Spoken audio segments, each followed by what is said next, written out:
चीन की कर्ज जाल नीति में श्रीलंका का फंसना यूं ही कोई संयोग नहीं है, बल्कि ये चीन की प्री प्लानिंग थी कि वो श्रीलंका को अपने जाल में फंसा के उसको कंगाल करेगा और फिर उसके बंदरगाहों को भी अपने कब्जे में ले लेगा।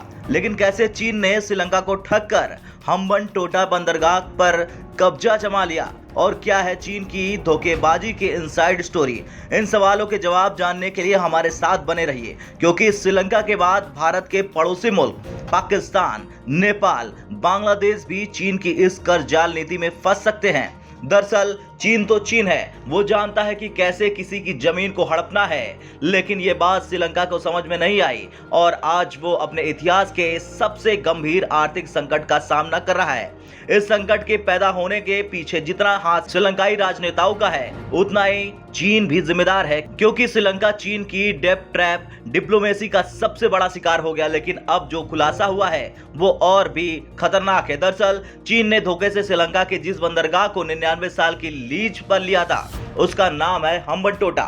इस हम्बनटोटा बंदरगाह का निर्माण 2008 में शुरू हुआ था, जिसके लिए चीन ने लगभग 1.3 बिलियन अमेरिकी डॉलर का कर्ज दिया था। इसको बनाने में चीन हार्बर इंजीनियर कंपनी यानी सीईसी और चीन हाइड्रो कॉर्पोरेशन नाम की सरकारी कंपनियों ने एक साथ मिलकर काम किया था। यानी कि हम्बनटोटा के विकास में चीन ने अरबों का निवेश किया, जिससे श्रीलंका पोर्ट्स अथॉरिटी यानी एसएलपीए के स्वामित्व वाले हम्बनटोटा पोर्ट को परिचालन में लगभग 46.7 बिलियन श्रीलंकाई रुपए का नुकसान हुआ। इस बीच श्रीलंका को इस बंदरगाह को बनाने और मेंटेनेंस के लिए कर्ज के मूलधन और ब्याज के रूप में श्रीलंका को लगभग 1.7 बिलियन अमेरिकी डॉलर चुकाना पड़ेगा। लेकिन जब श्रीलंका ऐसा न कर पाया तो चीनी कंपनियों ने पोर्ट पर धीरे धीरे कब्जा जमा लिया। जुलाई 2017 में श्रीलंकाई सरकार और चीनी कंपनी के बीच इन दस्तावेजों और एक रियायत समझौते पर हस्ताक्षर किए जाने के बाद इस बंदरगाह के प्रबंधन और संचालन के लिए दो नवनिर्मित संस्थाओं को हम्बनटोटा इंटरनेशनल पोर्ट ग्रुप और Hambantota international port services company limited को तैयार किया गया।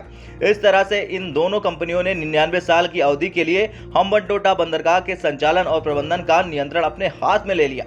खैर, किसी को मजबूर करना और उसकी मजबूरी का फायदा उठाना ये चीन की जग जाहिर फितरत है। फिर भी ना तो चीन इससे बाज आता है और ना ही उसके जाल में फंसने वाले श्रीलंका जैसे देश उसकी चाल को समय रहते समझ पाते हैं। चीन के चंगुल में फंसे किसी एक देश का ये हाल नहीं है। ऐसे कई देश हैं जिन्हें चीन ने अपनी नीतियों का शिकार बनाया और श्रीलंका चीन की इसी जाल में फंसा और आज अपने देश की दुर्दशा करवा रहा है। ब्यूरो रिपोर्ट, भारत तक।